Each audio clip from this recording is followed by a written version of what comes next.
morning guys. Ha ha. Ayan, maulan-ulan po dito ngayon sa Pilipinas. New Year na New Year, maulan siya. So andito ako sa likod ng bahay namin.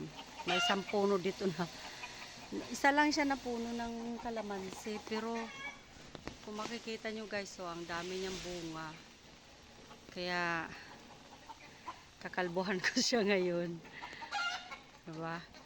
Papasalubong ko. Bukas na rin kasi ang flight ko papuntang Dubai. Kaya, okay, harvest tayo. Mahirap naman idalhin yung buko. Kung pwede lang. May pabong nilalamig doon. Yung mga pato. Bilasa sa ulan. Simulan na natin. Ako lang pala. Simulan ko ng pag-harvest ng kuan. Sito, may dala akong plastic.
Guys, kung na-notice nyo, ano pa lang, isang side pa lang ako, pero oh, tingnan mo.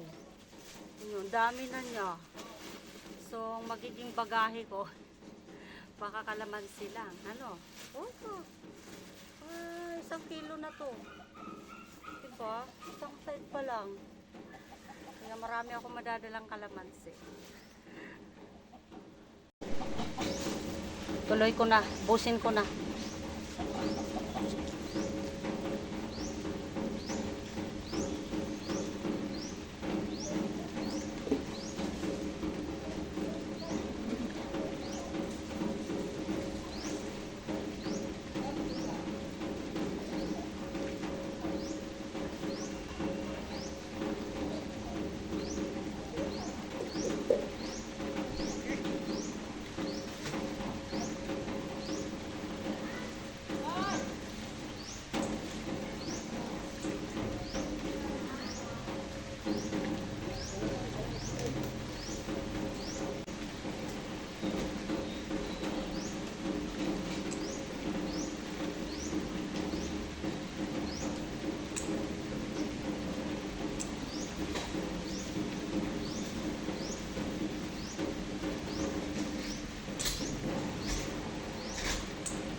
So, ayan guys. Basang-basa na ako sa ulan. Naligo na rin ako sa ulan.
guys, sa isang puno na yan guys, mga kawaray.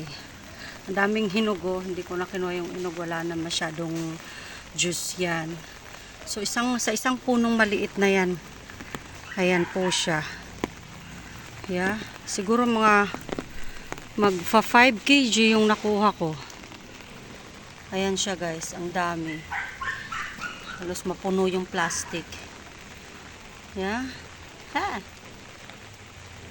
Thank you, Lord.